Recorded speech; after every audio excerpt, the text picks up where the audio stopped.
Welcome back to our channel for the latest jaw-dropping updates and deep dives into the glamorous, scandalous world of the bold and the beautiful. Today is a fantastic day to unpack the explosive drama that just unfolded in Los Angeles, forever altering the landscape of our favorite fashion dynasties. Grab your favorite beverage, settle in, and let us dissect the absolute chaos that just erupted, leaving broken hearts and shattered reputations in its wake. The atmosphere at the Logan Fashion House was initially nothing short of electric, radiating with the triumphant energy of a hard-fought victory. Katie Logan Spencer and Bill Spencer had poured their hearts, souls, and a massive amount of capital into their debut fashion collection. The event was designed to be a global spectacle, a glittering testament to the enduring power of the Logan brand, utilizing the legendary designs of Eric Forster to cement their status in the industry. The ballroom was a sea of haute couture, clinking champagne flutes and blinding camera flashes. Everyone who was anyone in the Los Angeles fashion elite was in attendance, basking in the glow of what appeared to be an unstoppable corporate and creative triumph. However, in the cutthroat world of high fashion and billionaire dynasties, tranquility is merely the deceptive calm before a devastating, life-altering storm.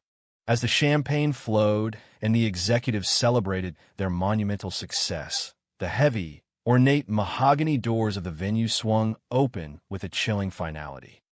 The music seemed to falter, and the ambient chatter of the elite crowd died down to a nervous whisper as an uninvited guest stepped into the brilliant light of the chandeliers. It was none other than Remy Price.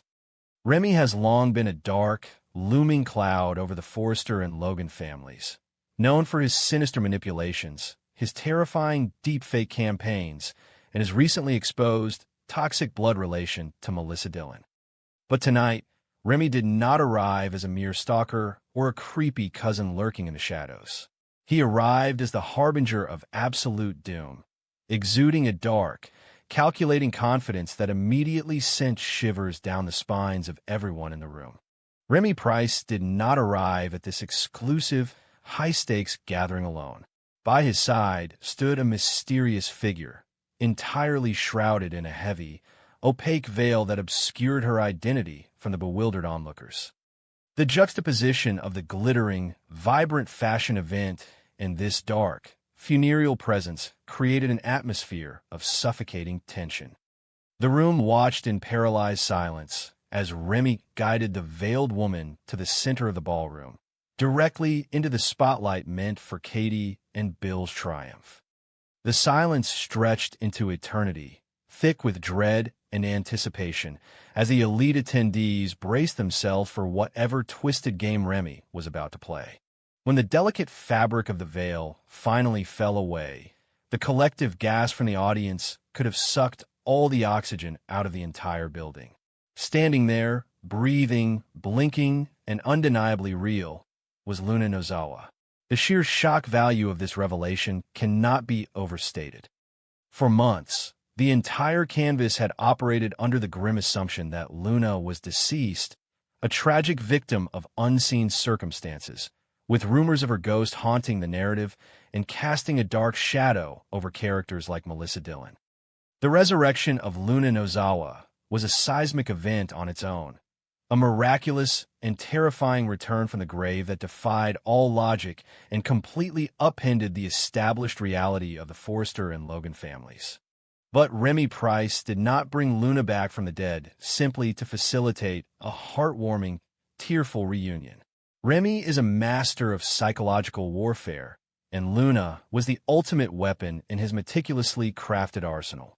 With the entire room captivated by the impossible sight of the resurrected woman, Remy took center stage. His voice boomed across the silent ballroom, echoing off the crystal chandeliers with lethal precision. He did not point his finger at a random enemy. He pointed it directly and aggressively at Will Spencer. Remy loudly and venomously declared a conspiracy so vile, so deeply manipulative, that it left the attendees paralyzed with disgust and disbelief. According to Remy's explosive public declaration, Well, Spencer had not been mourning the tragic loss of Luna Nozawa. He had not been a grieving lover trying to move on with his life. Instead, Will had been the primary architect of her disappearance. Remy revealed that Will had been secretly and heavily funding Luna's clandestine hideout for all these months. He had bankrolled her isolation, ensuring she remained completely off the grid and hidden from the world, all while he paraded around Los Angeles playing the role of the eligible, heartbroken bachelor. The sheer logistics of this deception, the financial trails, the secret communications, the daily lies required to maintain such a massive cover-up, painted a terrifying portrait of Will Spencer's true nature. The motive behind Will's elaborate, expensive deception was the most sickening part of the entire revelation. Remy ruthlessly exposed that Will orchestrated this massive cover-up for one singular, greedy, and incredibly calculating purpose: to clear his path to Electra Forrester. Electra is not just a beautiful woman. She is the ultimate Forrester heiress, a key to unimaginable wealth, legacy, and corporate power within Forrester Creations. By paying to keep Luna hidden in the shadows, Will effectively removed the most significant obstacle to his romantic and financial ambitions.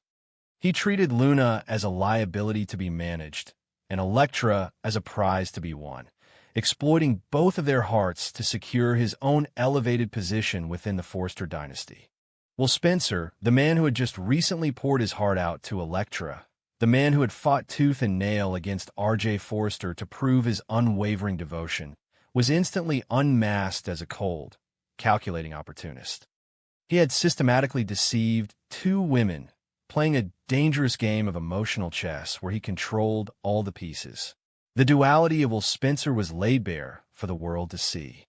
He had perfectly embodied the most ruthless traits of his father, Bill Spencer, proving that the Spencer DNA of treating human lives as disposable stepping stones to power was alive and well within him. Of course, in a room full of powerful billionaires and skeptical executives, words are merely wind without concrete proof. But Remy Price is a predator who always comes prepared for the kill. Reaching into his tailored jacket, Remy produced the undeniable, devastating receipts of Will's treachery, a thick stack of handwritten letters. These were not forged digital documents, easily dismissed emails, or manipulated deepfakes. These were physical, tangible pieces of evidence, written in Will's own hand, sent directly to Luna at her secluded hideout. Remy aggressively thrust the letters into Electra Forrester's trembling hands, forcing her to confront the physical manifestation of her lover's deceit. As Electra's tear-filled eyes darted across the pages, the devastating reality fully set in. The handwriting was undeniably, unmistakably Will's. The ink detailed his secret life, his financial arrangements for Luna's continued isolation, and the sickening proof that while he was whispering sweet nothings to Electra, he was simultaneously managing the imprisonment of his supposed former love. The physical proof of his treachery was a dagger straight to Electra's heart. Electra Forrester has endured an insurmountable amount of psychological trauma recently. She is a woman who has been pushed to the absolute brink of her sanity. From surviving the terrifying, humiliating deep-fake scandal orchestrated by Remy himself, to the shocking, foundation-rocking betrayal of discovering that her trusted friend Melissa Dillon is secretly blood-related to her abuser, Electra's mental state was already incredibly fragile. She had just managed to find a sliver of hope, a moment of peace, by choosing Will Spencer over R.J. Forrester, believing Will to be her safe harbor in a storm of deceit. To have that safe harbor revealed as the epicenter of the storm was a compounding trauma that completely shattered her reality.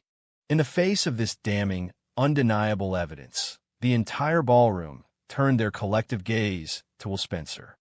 This was the critical moment for the accused to scream his innocence, to fight back with every ounce of his being, to claim that Remy was framing him or that the letters were an elaborate hoax. But Will did absolutely nothing. He stood entirely frozen, his feet seemingly cemented to the marble floor. The color drained from his face as he looked at the resurrected Luna, then at the shattered Electra, and finally at the letters trembling in Electra's hands. Will's paralyzing silence was the loudest, most damning confession anyone in that room could have ever heard. He could not speak, he could not defend himself, and he could not deny the truth because every single word Remy spoke was a documented, undeniable fact. The internal conflict of a man who thought he could successfully juggle two lives, manipulate two powerful women, and profit immensely from the Forrester dynasty had finally caught up with him. His house of cards had spectacularly collapsed in the most public, humiliating way possible, and his silence was the ultimate admission of his profound guilt. The suffocating silence in the room was eventually broken by the sound of Electra's voice. It was a voice trembling with unimaginable pain, but laced with an unprecedented, fierce resolve. She did not scream, she did not resort to dramatic theatrics, and she did not wait for Will to formulate a pathetic excuse. Instead, with a chilling calmness born from absolute, total devastation, Electra looked Will dead in the eye and permanently severed their connection. She reclaimed her agency in a moment of profound tragedy, refusing to be reduced to a mere stepping stone in a Spencer's game of corporate and romantic conquest. Electra's immediate and public termination of their relationship was a masterclass in self-respect and survival. She dropped the handwritten letters onto the polished floor, letting them scatter like the broken, worthless pieces of Will's elaborate lies. She declared, with the entire Los Angeles elite as her witnesses, that she was done. The betrayal was too deep, the manipulation too calculated, and the disrespect too profound. She immediately ended her relationship with Will Spencer, walking away from the man who had promised her the world but had secretly built it on a foundation of unforgivable lies. This explosive confrontation leaves the landscape of Los Angeles completely fractured and sets the stage for a massive shift in power dynamics. R.J. Forrester, who had previously sworn a solemn vow to protect Electra and who had repeatedly warned everyone about Will's true, manipulative nature, has been entirely and completely vindicated. RJ's warnings were not born of mere romantic jealousy. They were prophetic insights into Will's dark character. As Electra walks away from Will, RJ is now perfectly positioned to step in, not just as a protector, but as the man who was right all along. Furthermore, the public disgrace of Will Spencer casts a massive, dark shadow over the entire Logan fashion event. Bill Spencer, who was busy celebrating his own corporate triumph, is now forced to witness his son's spectacular, humiliating downfall. The Spencer legacy of ruthlessness has been exposed in the most unflattering light, providing the Forrester family with the ultimate ammunition in their ongoing corporate war. Will's actions have essentially poured premium gasoline onto the already blazing fire between the Logans, the Spencers, and the Forresters. Finally, the return of Luna Nozawa introduces a chaotic, unpredictable new variable into the equation. Why did she agree to stay hidden for so long? Was she a terrified victim of Will's manipulation, believing he was somehow protecting her, or was she a willing, compensated participant in this grand, deceptive scheme? And what is Remy Price's ultimate endgame now that he has successfully detonated the biggest bomb in the history of Los Angeles high fashion? Remy has proven that he holds the keys to everyone's destruction, transforming from a creepy stalker into the ultimate puppet master. The fallout from this catastrophic evening will undoubtedly fuel the drama on the bold and the beautiful for months to come, as every character scrambles to survive